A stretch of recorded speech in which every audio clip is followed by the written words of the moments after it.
안녕하세요. 경제학장 박사입니다. 자, 우리가 지금까지 무역이라는 큰 그림을 봤다면 오늘은 돋보기를 딱 들고 그 안을 아주 자세히 들여다볼 시간입니다.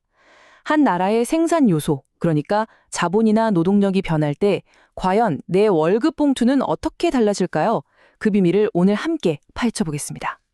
이건 그냥 딱딱한 강의가 아니에요. 우리 함께 질문도 던지고 또 답도 찾아가는 그런 즐거운 탐구 시간이라고 생각해 주세요. 듣다가 중간에 이건 왜 이렇지? 하는 궁금증이 딱 생긴다? 그가 아주 좋은 신호입니다. 그 질문을 꼭 품고 끝까지 따라와 주세요. 우리가 함께 답을 찾아가는 여정이니까요. 바로 이겁니다. 이게 오늘 우리가 씨름해 볼 핵심 질문이에요. 뉴스에서 나라의 생산 요소가 늘었다. 이런 얘기가 나오잖아요? 그게 도대체 나랑 무슨 상관인데? 바로 그 연결고리를 오늘 찾아볼 겁니다. 자, 오늘 우리가 함께 탐험할 지도입니다. 이 순서대로만 차근차근 따라오시면 마지막에는 아하! 하고 전체 그림이 선명하게 보이실 겁니다. 우리가 지금까지는 주로 나라와 나라 사이의 관계, 그러니까 왜 무역을 할까? 이런 큰 질문을 다뤘잖아요. 근데 오늘은 시선을 좀 더 안으로 돌려서 어떤 경제적인 변화가 생겼을 때 그래서 내 주머니 사정은 어떻게 되는 거지? 이 아주 현실적인 질문으로 들어가 볼 거예요. 김인준 교수님 교재에 나오는 특정 요소 모형이 바로 그 답을 찾아줄 아주 중요한 열쇠입니다. 박사님, 특정 요소, 유동 요소? 용어가 좀 어려워요. 좋은 질문이에요. 용어가 조금 낯설죠? 아주 쉽게 설명해 드릴게요. 특정 요소는 한 분야의 전문가처럼 딱 그 산업에만 쓸 수 있는 자원이고요. 유동 요소는 여러 분야를 자유롭게 넘나드는 만능 일꾼이라고 생각하면 아주 쉽습니다. 자, 더 쉽게 비유를 들어볼까요? 특정 요소는요, 마치 아이언맨의 아크 리액터 같은 거예요. 딱 아이언맨 슈트에만 동력을 공급하잖아요. 다른 데는 못 써요. 반면에 유동 요소는 어벤져스 멤버들 같다거나 할까요? 임무가 딱 주어지면 어디든 갈 수 있잖아요. 어때요? 이제 좀 감이 오시나요? 특정 요소는 전용템, 유동 요소는 공용템. 이 두 가지 개념이 오늘 이야기의 핵심 열쇠니까 꼭 기억해 주세요. 자, 그럼 이제 본격적으로 첫 번째 시나리오로 들어가 보죠. Y 산업에서만 사용하는 기계, 그러니까 특정 자본, KY가 갑자기 확 늘어났다고 한번 상상해 볼게요. 예를 들면 정부가 반도체 산업에만 어마어마한 투자를 한 그런 상황을 떠올리시면 됩니다. 자, 첫 번째 그래프가 나왔습니다. 보자마자 헉 하는 소리가 여기까지 들리는 것 같은데 하하, 괜찮아요. 전혀 겁먹을 필요 없습니다. 이 그래프는 아주 간단해요. 우리 회사에 직원을 한 명 더 투입하면 과연 물건을 몇 개나 더 만들 수 있을지 이걸 보여주는 그림이거든요. 간단하죠? 자, 여기서 핵심 변화를 한번 보시죠. Y산업의 최신 장비, 그러니까 자본 K가 딱 들어오니까 이 곡선 전체가 위로 쑥 하고 점프를 했죠. 이게 무슨 뜻일까요? 맞습니다. 똑같은 수의 직원이 일을 해도 장비가 좋아지니까 Y 제품을 훨씬 더 많이 만들게 됐다는 뜻이에요. 직원 한 명 한 명의 전투력, 그러니까 생산성이 급상승한 거죠.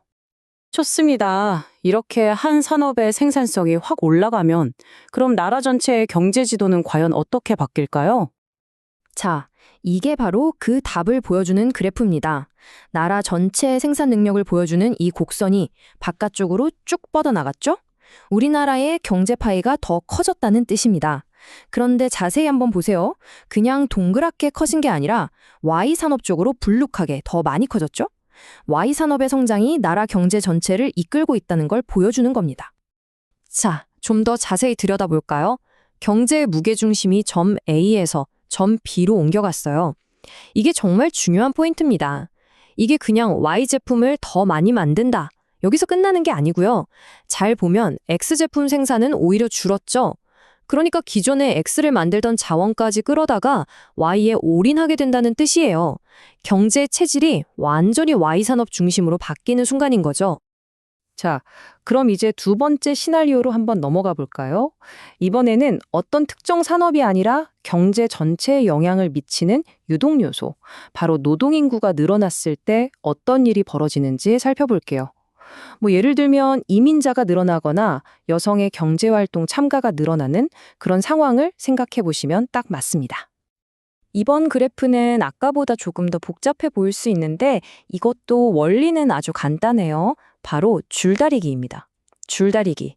X산업과 Y산업이 우리 회사로 오세요 하면서 노동자들을 서로 자기 쪽으로 당기는 거죠. 그 두 힘이 팽팽하게 균형을 이루는 저 이 지점에서 이 나라의 평균 임금과 각 산업에서 일할 사람들의 수가 딱 결정되는 겁니다. 이때 학생들이 가장 궁금해하는 게 있죠. 박사님, 그래서 제 월급은요? 월급은 어떻게 되는데요? 바로 그게 핵심이죠. 자, 이민 같은 이유로 일할 사람이 L에서 L'으로 늘어났다고 해봅시다. 그래프의 가로축, 그러니까 아까 말한 줄다리기 밧줄 자체가 더 길어진 셈이에요. 시장에 일하려는 사람이 더 많아진 거죠? 자, 결과를 보시죠. 새로운 균형점은 바로 여기, 이 프라임입니다. 높이를 한번 보세요. 원래 임금 W보다 새로운 임금 W 프라임이 더 아래에 있죠? 이게 바로 경제학의 아주 기본적인 원리예요. 시장에 일하려는 사람이 많아지니까 노동의 가격이라고 할 수 있는 임금은 자연스럽게 떨어지는 겁니다. 노동자 입장에서는 좀 씁쓸한 소식이죠. 자, 드디어 클라이맥스입니다.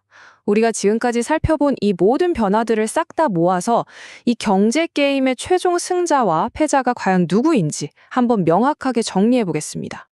경제적 변화라는 게요, 절대 모두에게 공평하게 다가오지 않거든요. 누군가에게는 이게 엄청난 기회가 되지만 또 다른 누군가에게는 위기가 될 수 있다는 말이죠. 과연 누가 이득을 봤을까요? 자, 이 표가 오늘 내용의 결론을 아주 깔끔하게 보여줍니다. 한번 보세요. 명확하죠? Y산업의 자본이 늘면 당연히 Y산업 사장님은 대박이 나는 거예요. 하지만 반대편에 있는 X산업 사장님은 힘들어지죠. 반대로 노동 인구가 늘어나면 어떻게 됐죠? 우리 노동자들의 실질 임금은 떨어졌어요. 하지만 X산업, Y산업 사장님들은 둘 다 웃게 되는 겁니다. 왜? 더 싼 값의 노동자들을 고용해서 이윤을 늘릴 수 있으니까요. 이처럼 경제 변화는 누구에게나 공평하지 않다는 거, 이게 핵심입니다. 자, 여기까지 오시느라 정말 고생 많으셨습니다. 근데 여러분, 지금 단순히 어려운 경제 이론 하나를 배운 게 아니에요. 세상을 완전히 새로운 방식으로 분석할 수 있는 아주 강력한 툴, 강력한 무기를 하나 얻으신 겁니다. 오늘 우리가 배운 이 간단한 모형이요, 앞으로 여러분의 경제 뉴스 해독기가 되어줄 거예요. 외국인 투자를 유치했다는 뉴스를 보면 아, 저 산업의 자본가들은 정말 좋겠구나. 이민을 확대한다는 뉴스를 보면 기존 노동자들의 임금에는 하락 압력이 있겠네. 이렇게 뉴스의 이면을 꿰뚫어 볼 수 있게 되는 거죠. 맞습니다. 경제학, 특히 국제경제학이요, 결코 쉬운 학문 아니에요. 만만치 않죠. 하지만 오늘처럼 이렇게 한 걸음 한 걸음 나아가다 보면요, 어느새 남들은 보지 못하는 세상의 큰 흐름을 읽어내는 그런 강력한 눈을 갖게 되실 겁니다. 그러니까 절대 포기하지 마세요. 이것이 오늘 제가 여러분께 드리는 마지막 질문입니다. 이 질문에 대한 답을 스스로 한번 고민해보는 과정에서 여러분은 그냥 지식을 배우는 학생을 넘어서 진짜 세상을 분석하는 경제학도로 거듭나게 될 겁니다. 지금까지 경제학장 박사였습니다. 감사합니다.